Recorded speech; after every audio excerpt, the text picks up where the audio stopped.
25 minutes before 9 o'clock. Thank you for tuning in this Friday morning. It is time for NewsBites. This is where we take the news and we read it to you in short form. It gives you a chance to catch up on much of the news from around the world, around the nation, around the state, and around town without spending all day trying to do that. It gives you a chance to catch up without forgetting about or neglecting your own news in your own world, in your own life. So let's just jump into these things. And we'll also tell you the news agency we're getting the stories from so that you can read the stories that we are reading to you in their entirety. The first one comes from the LA Times, of all places. A hard-won internationally brokered truce between Israel and Palestinian militants collapsed within hours this morning after the Israeli military said one of its soldiers was missing amid heavy fighting in the southern Gaza Strip and may have been captured by Hamas fighters. Israeli Prime Minister Benjamin Netanyahu stopped short of declaring the ceasefire dead, but accused Hamas of flagrantly violating what was to have been a 3-day truce. Hamas, in turn, insisted it was Israel that had broken the ceasefire terms agreed to only hours earlier, although Netanyahu distanced himself from personally announcing the breakdown of the truce, as he has done with previous ceasefires. A separate government statement said Israel had officially notified UN Mideast envoy Robert Seri that the truce was over, citing Hamas aggression. As states continue to relax marijuana laws, Congress yesterday turned its attention to the tricky question of how to handle drug driving. At a hearing titled Planes, Trains, and Automobiles Operating While Stoned, members of the House Oversight Committee debated how to best regulate drivers who hit the road after getting high. Unlike alcohol, it is impossible to quickly test drivers to determine if they are too impaired to drive. This is a quote from Representative John Fleming, a Republican from Louisiana. There is no hard and fast way to determine whether an individual is driving under the influence, and there is yet to be established a uniform amount of marijuana which constitutes drug driving, reported by MSNBC. From ABC News, hours before the 9/11 terrorist attacks, former President Bill Clinton told an audience in Australia about his missed chance to kill attack mastermind Osama bin Laden, according to audio released this week. Clinton was speaking at a business meeting in Melbourne, Australia, when the topic turned to terrorism. He said, quote, "I'm just saying, if I were Osama bin Laden, he's a very smart guy. I spent a lot of time thinking about him, and I nearly got him once." That was a statement from Bill Clinton in the audio, which was recorded by former Liberal Party head Michael Kroger and aired by Sky News. "I nearly got him," he continued to say, "and I could have killed him, but I would have had to destroy a little town called Kandahar in Afghanistan and kill 300 innocent women and children, and then I would have been no better than him, and so I didn't do it," unquote. Hours after Clinton spoke, a hijacked Boeing 767 slammed into the North Tower of New York City's World Trade Center. A second plane, as you know, struck the South Tower 18 minutes later. Other planes crashed in Washington, D.C. and western Pennsylvania. The attacks, organized by bin Laden, killed more than 3,000 people. Bin Laden, who headed the terrorist group Al-Qaeda, had been targeted by authorities for his role in the 1998 bombings of the U.S. embassies in Tanzania and Kenya. This summer's World Cup may have marked the watershed when Germany became shorthand for unparalleled performance, though it seems in some respects German quality may not have all that much to do with hard work and a little more with a short trip to the doctor's office. According to latest figures from the International Society of Aesthetic Plastic Surgery, Germany is the world's capital for penis enlargement surgery. An estimated 2,786 procedures have taken place in the Bundesrepublik over the last year, with an estimated total of 15,414 cases of the procedure worldwide. Nearly 1 in 5 of all penis enlargement operations were performed in Germany. This amounts to 8 out of every 100,000 men in Germany, which is 4 times the number of those undergoing the procedure in its closest contender for the top spot on the list, Venezuela. The German Institute of Urology and Phalloplasty Surgery boasts penis enlargement surgery could enlarge the penis by 30 to 50%. Wow. What would you do with that? adding 3 to 6 centimeters in length and 2 to 3 centimeters in girth with no visible scars, reported by Newsweek. I have a hard time not picturing that Nazi salute, by the way. Oh, yeah. All right, the next story is from CNN. Newly formed tropical storm Bertha was barreling toward the Lesser Antilles early this morning, according to the National Hurricane Center. After forming late last night, the storm had maximum sustained winds of 45 miles per hour and was churning through the Atlantic at 20 miles per hour. Bertha was located about 170 miles east of Barbados. The Hurricane Center's advisory said this morning at 5 a.m. Tropical storm warnings have been issued for Barbados, Dominica, and St. Lucia, as well as Puerto Rico, Vieques, and Culebra, and U.S. and British Virgin Islands. A tropical storm warning means tropical storm conditions are expected in the area within the next 48 hours. Officials at SeaWorld Orlando say the park's last polar bear died unexpectedly yesterday. According to authorities at the adventure park, Johnny had recently undergone a physical examination. They noted that the exam went well and turned up no unexpected problems. Veterinarians said that left them to speculate that the 24-year-old bear suffered a cardiac arrest or similar event sometime during his recovery. They say that a necropsy would be performed in order to establish the cause of death for certain. Park officials said that Johnny had been showing signs of his age, developing a skin condition and walking with a bit of a limp, but the death still took everyone by surprise. The park said in an official statement that Johnny's loss was a personal loss to the people at SeaWorld and was a loss to visitors who over the years had become aware of polar bears and their ecological plight thanks to this example. Johnny, at age 24, was at the far side of the curve when it comes to longevity among polar bears.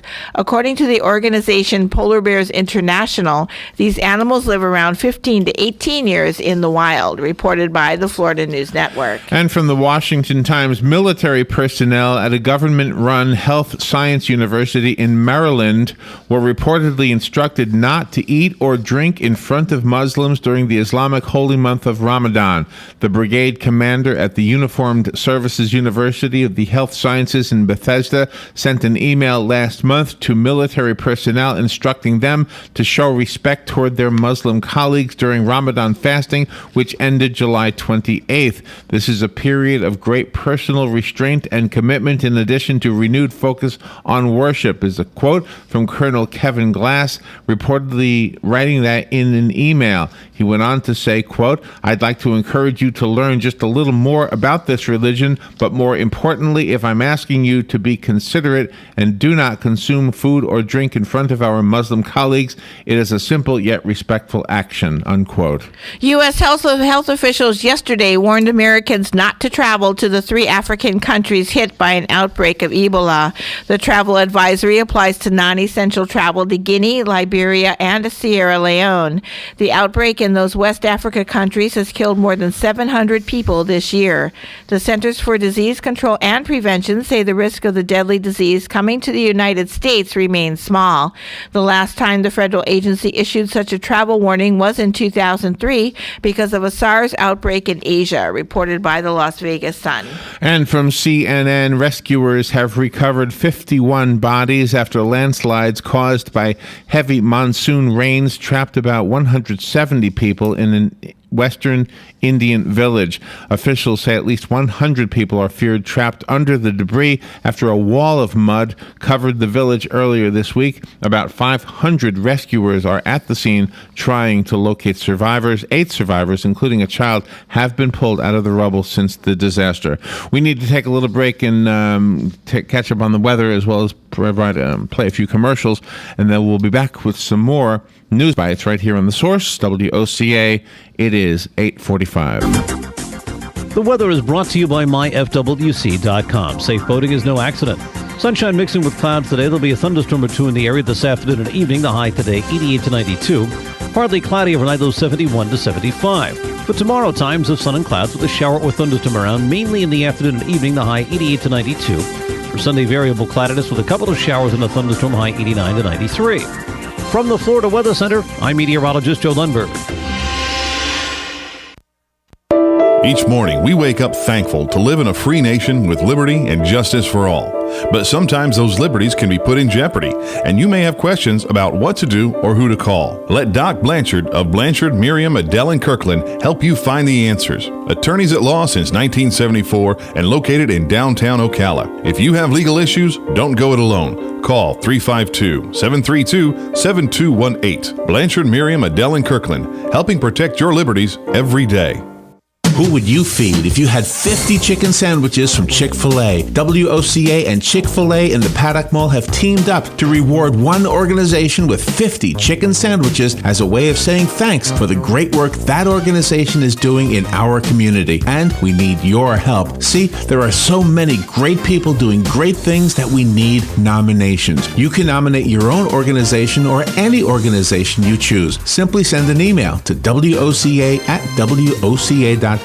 And in 350 words or less, tell us why the organization you are nominating should receive 50 free chicken sandwiches from WOCA and Chick-fil-A at the Paddock Mall. We'll review your nominations and then select one deserving organization each month. We'll announce the winner and even read the winning entry on the air. Make sure to include the contact name and phone number of the organization that you are nominating. And thanks from your friends at WOCA and Chick-fil-A in the Paddock Mall. Ted Yoho's opponent, Jake Rush, has serious new allegations to answer to. One report indicates he sneaks into candy shops and steals all the chocolate because he hates happy children. Ted Yoho's opponent, Jake Rush, causes 87% of traffic backups. It's proven by science. Jake Rush single-handedly raises gas prices and even tried to stop Al Gore from inventing the internet.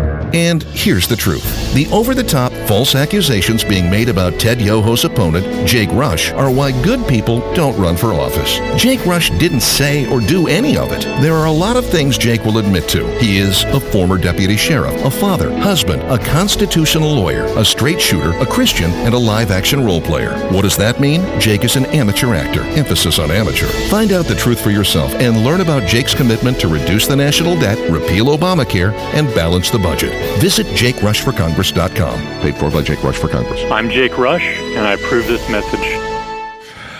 All right, 12 minutes before 9 o'clock. The next story as we continue with NewsBites is from ABC. A gunman killed himself yesterday after shooting his boss at the Bank of America building in Chicago's financial district. The victim was Stephen Lavoie, and the CEO of ArrowStream, which the suspect also worked for, according to a statement from the company. The suspect is identified as Tony DeFrancis by the Chicago Medical Examiner's Office. He had been demoted last Friday, according to the report.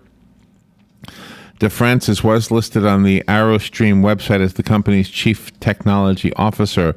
We are deeply saddened and shocked by the events that have occurred today, is a statement that ArrowStream said on their website. Our focus during this tragedy is to ensure the well-being of our ArrowStream family. We want to assure our customers that our business continuity plan is in place and our operations will continue to function normally. Thank you to our family and friends for your outpouring of love and support. Our thoughts are also with Stephen's extended family, the employees of ArrowStream, who mean so much to Stephen, according to a statement from Lavoie's family.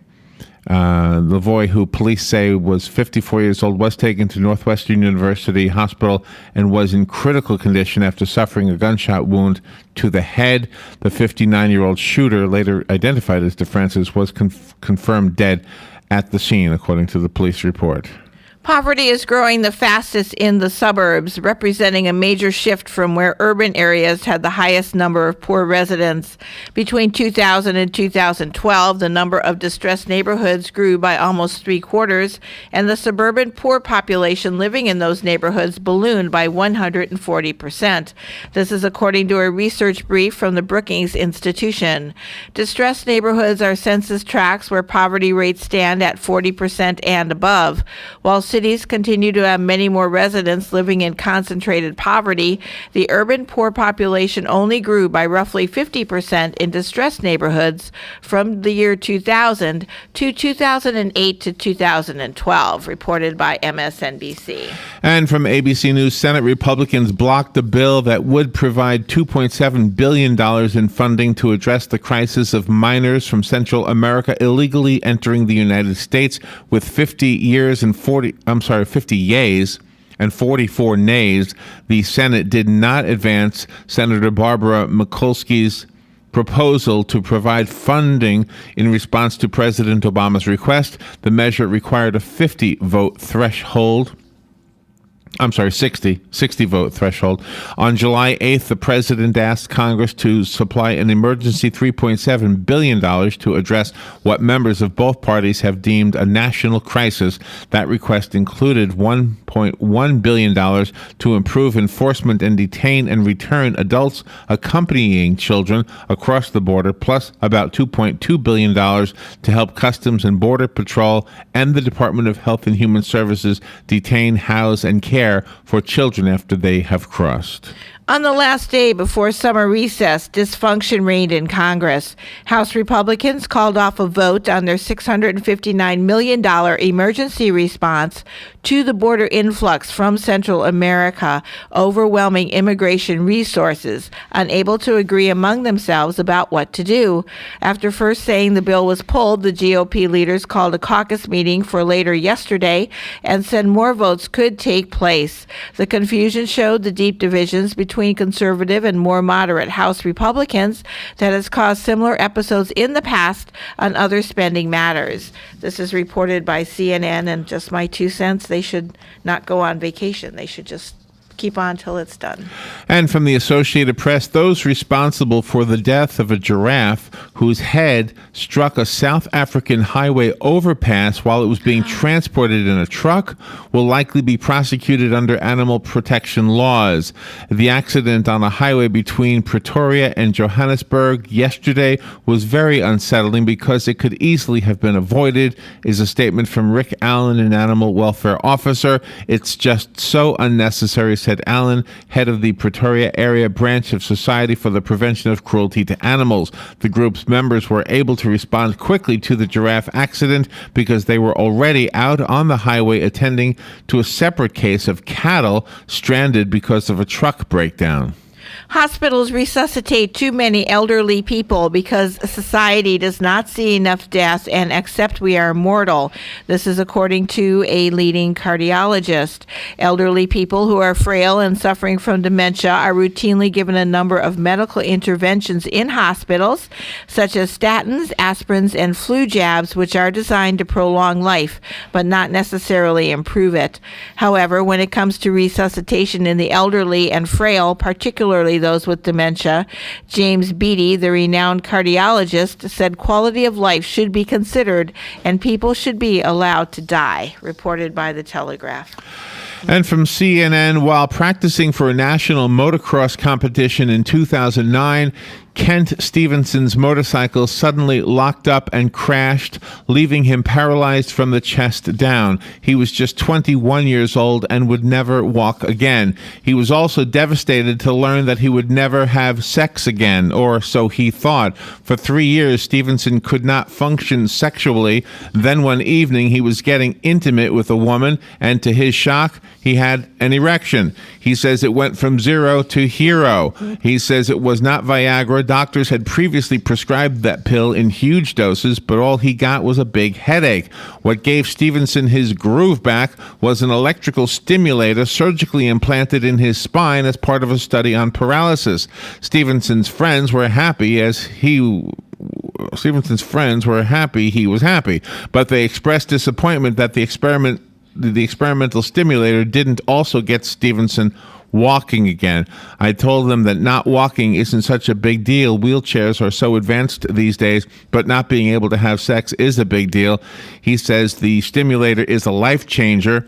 One of the three men who received the stimulator as part of the paralysis experiment at the University of Louisville, the men who all experienced varying levels of sexual dysfunction, said their sex lives returned to normal once the stimulators were implanted. Oh, wonderful. President Obama signed an executive order yesterday designed to protect employees of federal contractors. The order will require contractors to disclose any violations of labor law within the last 3 years before receiving new federal contracts. It will adjust procurement procedures to protect contractors with no record of violating the law. This is a quote from Obama. "We expect our tax dollars to be spent wisely on these contracts. Our tax dollars should not go to companies that violate workplace laws. They should not go to companies that violate workers' rights." The president acknowledged that the vast majority of contractors comply fully with labor laws, but some don't, he added, "and I don't want those who don't seem to be getting a competitive advantage over the folks who are doing the right thing," reported by CBS. The Ocala Police Department is reporting that a 42-year-old tree trimmer died after falling about 50 feet as he was attempting to cut a tree in Ocala. The man is identified as Jeffrey Earl Phillips of Anthony. According to the report, a 911 call was placed reporting the fall Wednesday morning at the Church of Jesus Christ of Latter-day Saints on Southeast 18th Avenue. Phillips was utilizing a cherry picker type of a bucket lift owned by Conrad Tree Surgeons. Witnesses told investigators that Phillips had tied a rope to a tree he was trying to cut down, and when he tried to pull down a partially cut piece of a tree, the bucket was knocked, causing Phillips to fall from it. The next rover NASA will send to Mars, slated for 2020, will be an order of magnitude better than the state-of-the-art rover already trekking across the red planet. NASA officials said yesterday that the 2020 rover will carry 7 carefully selected instruments that will conduct unprecedented science and exploration technology investigations on the red planet. It's also going to look for signs of ancient Martian life and help scientists learn more about how human explorers can live off the land on this neighboring world. The Mars 2020 mission will be based on the design of the highly successful Mars Science Laboratory rover Curiosity that landed almost 2 years ago and currently is operating on Mars. The new rover will carry more sophisticated upgraded hardware and new instruments to conduct geological assessments of the rover's landing site, determine the potential habitability of the environment, and directly search for signs of ancient Martian life, reported by the Florida News Network. And Florida Blue, the state's largest health insurer, is increasing premiums by an average of 17.6% for its Affordable Care Act exchange plans next year. The nonprofit Blue Cross and Blue Shield affiliate blames higher health costs that are a result of attracting older adults this year who previously lacked coverage and are using more services than expected. Florida insurance regulators plan to release rate information for all companies next week. Florida Blue offers many plans. The 40% of its individual policyholders who chose narrow network plans called Blue Select will see rates rise by an average of 13%. Critics of the health law have predicted big rate hikes in the second year of the online marketplaces. Florida Blue signed up 339,000 customers through the Affordable Care Act's federal marketplace this year, which is about 34% of the almost 1 million people who enrolled in the entire state. As Congress works on a long-term plan to reform the Veterans Administration, First Lady Michelle Obama used her platform to speak out on ending veterans' homelessness.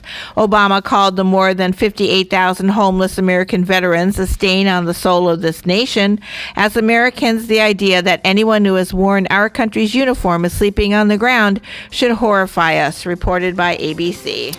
That's all the time we have for NewsBites. Remember, we do this each weekday morning. It's a great way for you to turn on your radio and sit with a cup of coffee or a glass of tea and catch up on the news from around the world, around the nation, around the state, and around town, and get on with your own life and deal with your own news in your own world.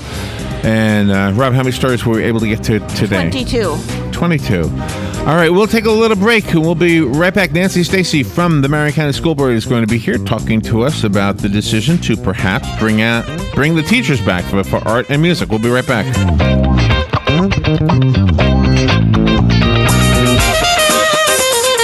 Broadcasting from the Paddock Mall Studios, this is WOCA, Ocala, Gainesville, The Villages, 1370 AM, 96.3 FM, The Source.